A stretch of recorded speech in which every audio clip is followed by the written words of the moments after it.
Greetings, critters. It's Fox here, and welcome to my Burrow of Thoughts, aka my channel, where we today are going to be talking about everything spooky. And today is going to be, I'm so sorry, it is super late, but it is the last of my winter reads wrap up.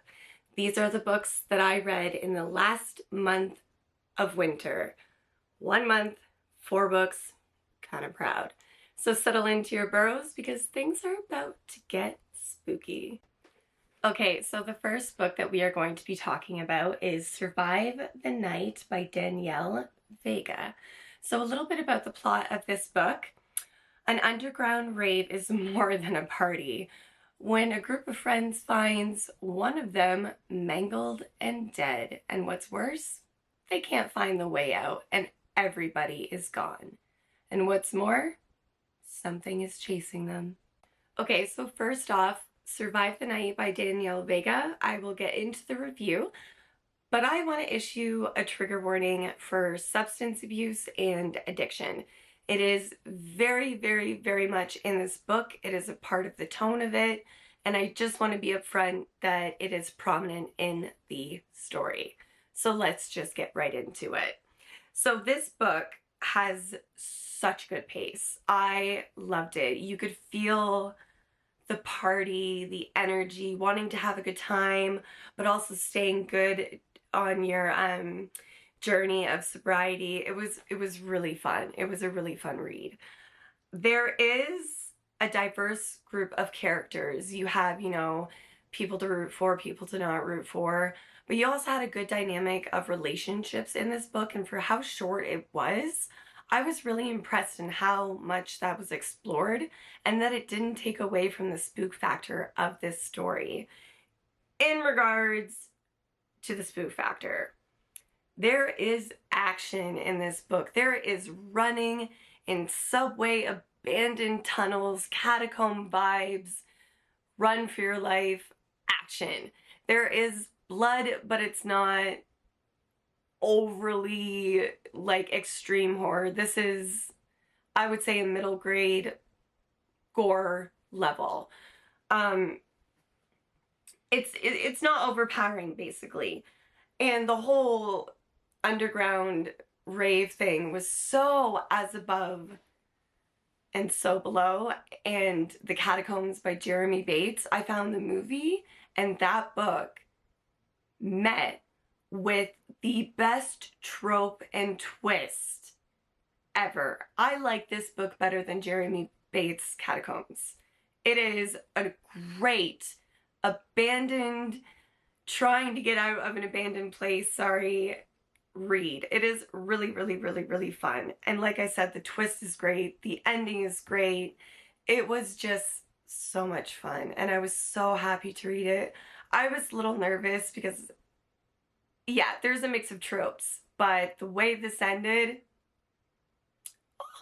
so up my alley.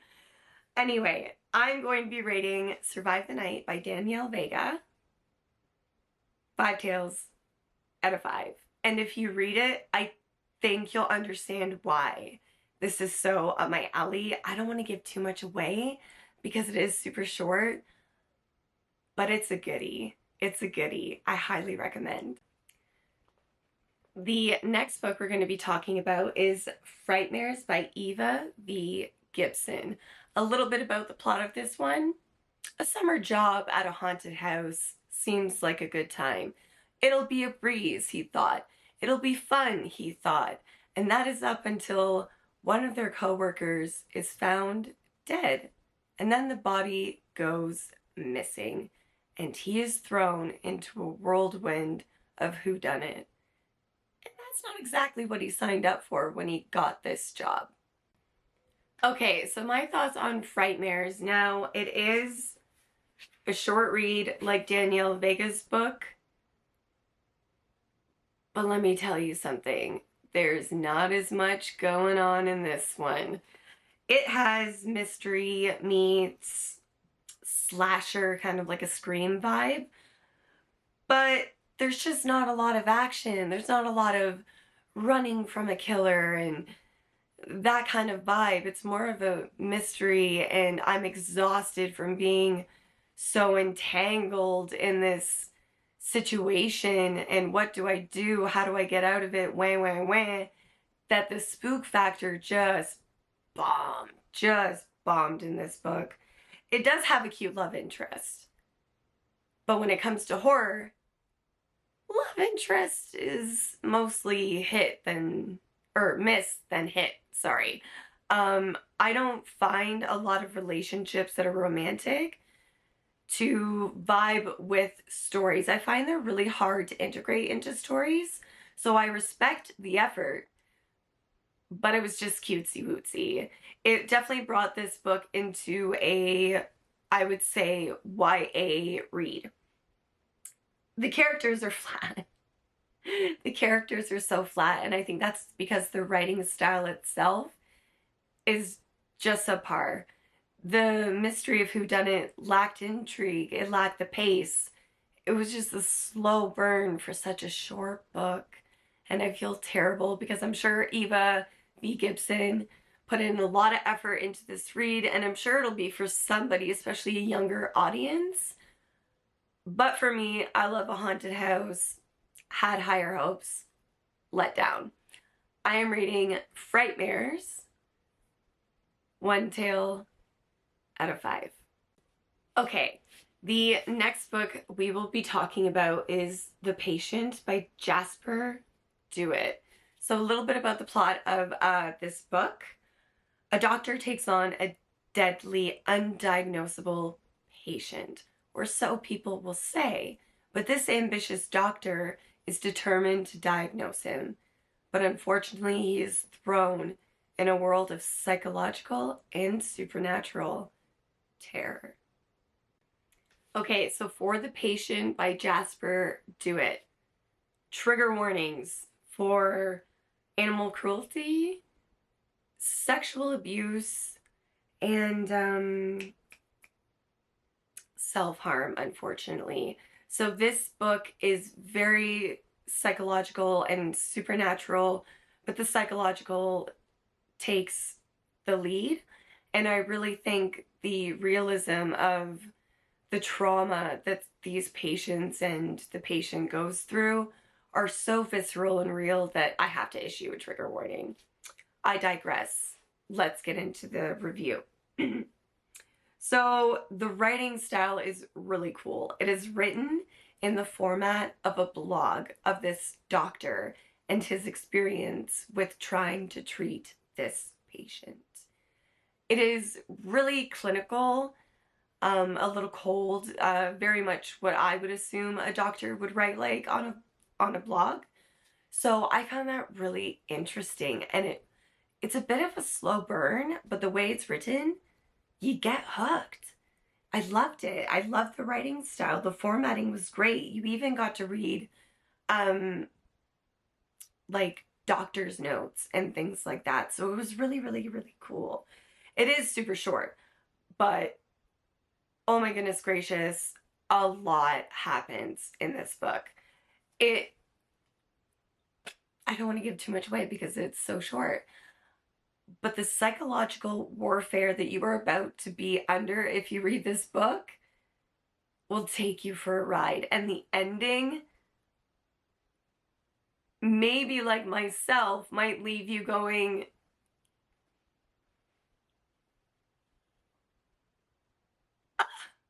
I was just blown away by the ending. I didn't even know what to make of it at first, if I liked it or I didn't. But after I sat with it for a while, it's kind of brilliant. I really enjoyed this read. The only thing about it was it's sad. It is a sad read with all that trauma, and it being so short, it did take away from the supernatural spook factor. But the mix is good. I like when there's a mix of supernatural in with the psychological, especially if when it's sprinkled, but sprinkled well. You don't feel like you're missing it, but you're getting just enough of it. So that was great. Now, to leave you with one thing, this felt like a supernatural horror version of Susan Kayson's Girl Interrupted. I know that's a biography, but the movie gave me The Patient vibes, but more gnarly and more masculine. It is a great, great read, but it is not easy on the brain. It does take you for a ride that is really tragic and sad, but still so worth it. So I am reading The Patient by Jasper DeWitt. 4 tails out of 5. The last book I read was The Haunted by Danielle Vega. This is a duology. This is the first book of the duology and the only one I have read so far. So I digress. Let's get into the plot. So what this book is about is running from the past, and a fresh start seems like the right thing to do and the answers to all of this teenager's problems. But when she moves into her new home and finds there is something evil lurking, more evil than the trauma of her past, she doesn't know if she's going to make it through this one. Okay, so this Danielle Vega book, for me, it was a slower pace than the original one that I was talking to you about earlier, Survive the Night. But this is a haunting story, so I think that's why she changed the type of pacing for this book. So though it is a slow burn, there is a good amount of spook factor, ghostly activity, but I feel this is a YA book because it's not, you know, Amy Cross spooky or Nick Roberts spooky ghosts. It's more subtle, it's more subdued, but spooky enough that I enjoyed reading it. And I think a younger audience would enjoy it as well. So the mystery and the supernatural tropes, they were pretty well balanced. I wish there was more supernatural in this book, but because of, I think, the audience she was going for, she chose to bring it back. And that's fine, to each their own. It just wasn't exactly to my taste. The characters in this one, they were just okay. The main character, she was good. She was well written. She had her backstory, the family's dynamic. You could see the breakdown, the worry of the parents. But the rest of the characters just felt a little one-sided. There wasn't a lot of depth to them. You didn't learn a lot about them except for a character that I don't want to get into because the book is so short. I don't want to give too much away. So, again, digressing. The twist in the ending, yeah, it's okay. I see the whole duology thing, the twist. It was okay. It was okay. This isn't a bad read. It's just after, I think, reading her book, Survive the Night, I went into this thinking it is going to be a good haunting book.